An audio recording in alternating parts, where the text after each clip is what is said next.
kalibutan puya kalibutan nga itong libutangan. Kan ba? Pandemic nga. Anang tao karon sa tibok kalibutan.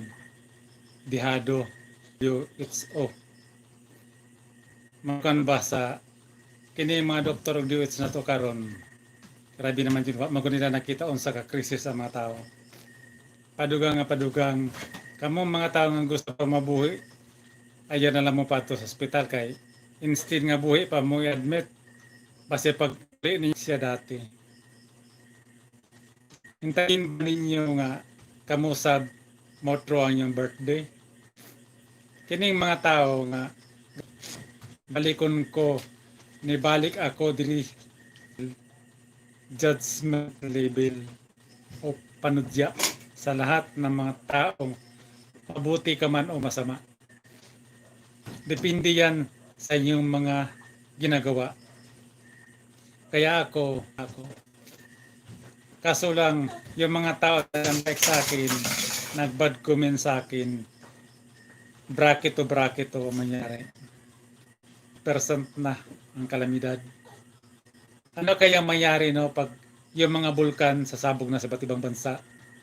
Yung lahat ng mga dam doon sa Luzon, sasabog yun kasi sobrang bigat ng tubig. Ilang kayang libo, ilang milyon kayang mamatay doon sa Metro Luzon? Baka lubong mo habang ikaw maglakad doon sa Metro Luzon. 50% ang kunin sa buong sanlibutan. Pataas. Kaya sawa na rin ako.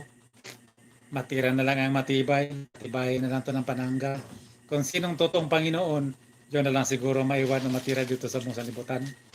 Yung nag-aral ba na power of the nature, kapangyarihan sa kalikasan, kasi buhay tayo dahil sa kalikasan na yan.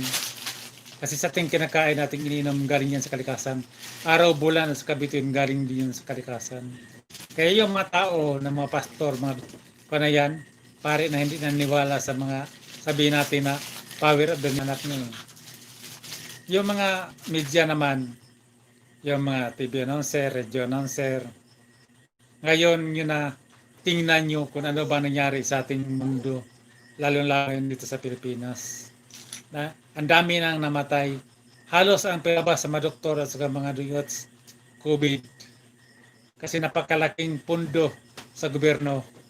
Magkapira kasi sila pag i-charge nila sa COVID. Kaya, nako, kawawa ka ma'am. Yung grado mo, inapakan mo lang. Hindi kasi puso ang ginagamit mo kasi pira ba? Mukha lupa, taga-gubat, taga-tubig, taga-dagat, atake din yun. Yung mga laga ko, malipulis ko ng mga halimaw sa karagatan, sa kahanginan, sa kalupaan, sa karagatan, atake din yun lahat. Kaya sabihin ko sa iyo, sa inyong lahat na ako masyado akong mabait. Dagdagan nyo pa para malaman nyo talaga na nagsinungaling ba ako, hindi. Kaya ulitin ko, malungkot masabihin, condolence na lang sa bawat isa sa inyong lahat na nag-unlike sa akin, na bad comment sa akin. Lalong-lalo na yung mga na naghabati ko sa Panginoon Diyos, maseting hubungan, padami na sakuna, padami na ang trahedya, padami na sa buong sanlibutan.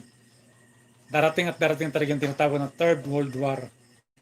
Bansa laban sa bansa, nasod laban sa nasod, karian laban sa karian, Panginoon versus tao versus Panginoon, gobyerno versus tao, tao versus gobyerno. Maranasan natin ang gutom, sakit, at saka kamatay. Piste, hungry, gera. Kaya matira na lang ang matibay. Ako, walang problema sa akin kasi ulitin ko yung mga doktor, mga DH, mga pare, mga pastor, kung tama ang natutunan nyo, subukan natin. Pwede ngayon tayo mag-drink. Fasting, pwede tayo sinimana, pwede binulan, pwede tayo taunan.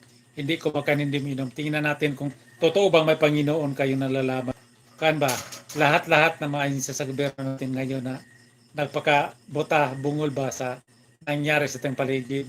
Ngayon mga TV announcer, radio announcer, ngayon yung nagamitin yung pagka-announcer nyo, yung artista, gumawa din kayo na makatulong kayo sa kapwa nyo tao.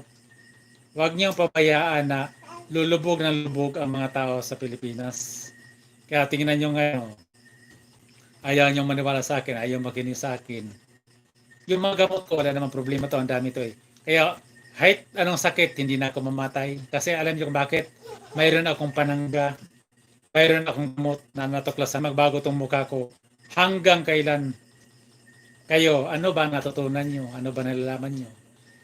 Pati sarili ko, pwede nga ako kumakain, pwede nga ako hindi. Dahil sa nag-aral ako, hindi kagaya sa DepEd na kahit anong parusa nila sa mga estudyante mag-aral nila. Pero ang tanong doon, kaya na ba nila proteksyonan yung sarili nila? Sa sakit, sa gutom, kaya na ba maproteksyonan yung hindi kaya ipagtanggol? Pero sa bagay, wala tayong magawa. Ulitin, bidami ang pamatay. Ngayon, i-declare ko naman sa ipo-ipo, sleeping sickness, cooking sickness, lahat ng mga departamento, division, wala rin naman eh. Kamadiwit sa doktor dito sa buong salibutan, lalo na ngayon sa Pilipinas. Nako na sanang natin ngayon. Mag hindi nyo kaya, sumuko na kayo. Huwag nyo pang pahirapan ng mga tao. Ako, wala naman akong problema. Hindi rin kasi ako dati na hospital din ako eh. Sinabihan nga ako dati sa nurse na kami lahat, hindi kami nakalaban na mag-awit ka pa ng butawan mo, walang Panginoon. Pero pag hindi mo pa talaga oras, hindi ka talaga matantama pa tayo sa kulam, hindi lahat ng tama pa tayo sa baril, at kapanaksa ko, patali mo kung ano.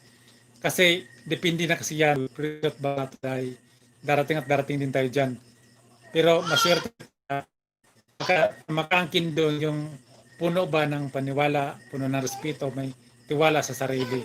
Sarili niyang may nalaman ba sa kanyang sariling pagkatao na kaya niyang mabuhay kahit walang makain na padami ang masakuna sa buong salibutan, wala na tayong makain yan at saka wala na tayong mainom. Anuhin pa ang pira niyo pag wala na kayong mabili. Ngayon pa lang umpisahan niyo na magpasting.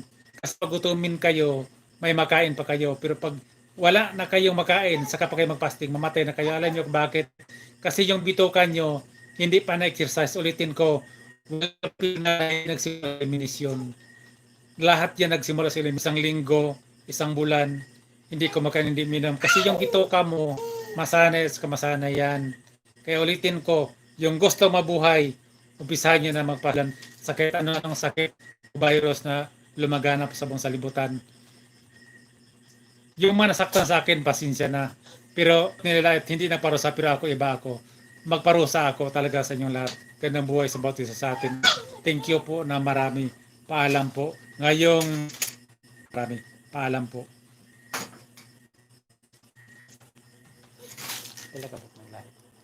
Apat. Ha?